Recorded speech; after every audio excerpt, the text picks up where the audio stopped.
Energy Secretary Claire Coutinho joins me now. A very good morning to you. Thanks so much for joining us. Tell us a little bit about why the government made the decision it did about this new special legislation. The approach is that there'll be blanket exoneration for the victims of this post office scandal rather than expediting individual cases. Why did the government decide that was the right route? Well, I think it's clear that what's happened here has been one of the largest miscarriages of justice in history. And what the government's decided is that it's really important that we serve justice quickly for people, which is why we are taking an extraordinary step to make sure that all postmasters are exonerated. And with MPs unanimously behind this bill, how soon will it be passed? Well, obviously, we need to write the legislation, but we have said that we want to bring it forward in a matter of weeks, and we'll be bringing forward it as the quickest pace that we can. This is the first time in modern British history that the Parliament is to write a law that will overturn the verdicts of judges. Does that challenge the notion of an independent court system and judiciary? Does that concern you at all? Well, what we've seen is an extraordinary scandal, and I do think it requires extraordinary steps, which is why we have taken the big decision, as you say, to make sure that we are bringing forward legislation which can serve justice quickly. But is it a worrying precedent? I think it's really important that we respond to what is in front of us. And actually, as you said, lots of people do agree that this is really important to make sure that postmasters who have been through so much can get their justice quickly as possible. And I'm sure a lot of people will support that. But are you worried at all that there may be guilty people who are also exonerated under this blanket move? Well, look, as we always say, there's no solutions in life, there's only trade-offs. And we've been very clear that there is a risk that some people, a small amount of people, will be wrongfully exonerated. But if you look on balance, there's a huge amount of people here who've been through extraordinarily difficult times, and we think it is the right thing to do to make sure that we can exonerate those who've been wrongfully convicted as quickly as possible. Well, yes, and some of those victims say they want to be individually exonerated in court. They say they were individually prosecuted and sentenced in court.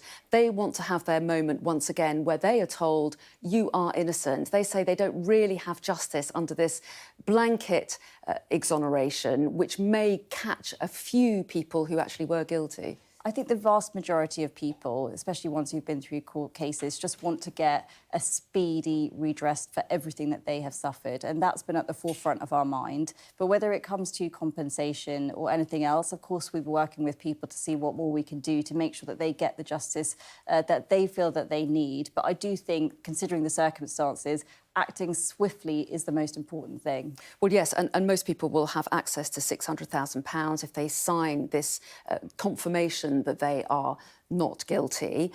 However, there are people that will have access to £75,000, including those who are part of the 555 group, the people that went to the High Court, had the bravery to take action and won in 2019, but many of them are still out of pocket. I mean, is £75,000 really enough for those people? Well, what we tried to do with the compensation schemes is set out amounts which people can get quickly, so those are fixed sum payments, but they will also be able to go forward and seek further compensation if that's what they prefer to do. But we want to have an option for people who would like to get compensation quickly. But how soon can you say that the government will make sure that there is no one out of pocket? When will that time come? Well, so what we try to do, as I say, is set out two paths. For people who want a quick compensation scheme, we've set out the plans, as you say, for £75,000 for people who are part of the GLO group, £600,000 for others. But if they would like to get further compensation and they would like an individual assessment, we'll be taking those things forward as well. And when might that happen? How soon could they get their money if they want more? Well, it depends how complicated their cases are, but we'll be taking those forward as quickly as possible. And we are continuing to work with the Independent Advisory Board to see what we can do to speed up that process. And will all this money be taxpayers' money, or would you like to see Fujitsu, who was behind the faulty Horizon software, contributing at all or paying out? Well, I'd like to see whoever is at fault contribute, and that's exactly why we set up an independent inquiry that will report back. And once we've got clear evidence on who's accountable, I think it's really important that they contribute. Evidence that's been heard at the inquiry is being highlighted today, saying that Post Office investigators were offered cash bonuses for every sub-postmaster who was convicted. What's your reaction to that? Well, again, I think it's really important that the independent inquiry looks at everything and everyone that's at fault, and then we can make sure that there's redress at the end of it. Is the government doing anything separate to the public inquiry to try to establish the facts on this? Well, like we said, we set up the independent inquiry process. I don't think it's right to have a separate process that competes with it. We've decided to do an independent inquiry. We've given them the ability to do that. But it's really important they gather the facts. And then once we have those facts, we'll be looking at that.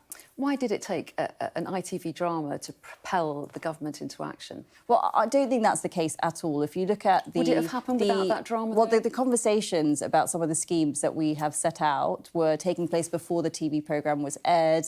If you look at the minister involved, Kevin Hollinrake, who's been doing this for a number of years, it's really important to acknowledge that not only did we set up the inquiry, but we've already been paying out compensation. So 65% of people have had their full compensation awarded, and we have been taking action. Seriously, though, if the drama hadn't aired, would we have had emergency legislation this week? Well, like I said, the conversations about some of the solutions that we've put forward were happening before the TV programme was aired, and the minister involved has been working very diligently on this. And it's not the case that ministers haven't been doing work. It's also the case that journalists and others have been focused on this area. I'm aware that it's now captured public imagination, and that is right, but it's also the case that people have been working on this for a number of years. Very quick question about your nuclear announcement that you're making today. So tell us what exactly you're proposing. So we are setting out plans to have the biggest expansion of nuclear power in 70 years. And the reason that's important is that nuclear can provide a really stable and reliable energy source for the future, which will not only give us clean energy, but will also bring down the costs of the system overall. So this is an unprecedented package. We've set out plans to build more nuclear in the next 3 decades than we have in the last 7 combined, and it will be a really positive story for the country. Labour says you've been dragging your feet. They say Ed Miliband had approved 10 potential power station sites when he was Energy Secretary back in 2008 to 2010. If it's such a good idea, why has it taken so long? Well, let me be clear. Labour, in their entire time in office, signed up no investment decisions on nuclear. In fact, I think Tony Blair said it was an unattractive option in 2003. And if they'd been building nuclear, we'd have more now. Whereas compared to that, we have been backing nuclear. We set up Great British Nuclear last year. We're not only looking at the large-scale projects with which we're taking some forward, but we're also looking at new technologies like small modular reactors and also advanced nuclear fuel, a really important thing for our energy security and also for the future, and making sure that we're backing all of those things. And that's why the work that we've done today has been backed by industry and others as well. OK, Claire Coutinho, thanks very much indeed for your time this morning. Thank you.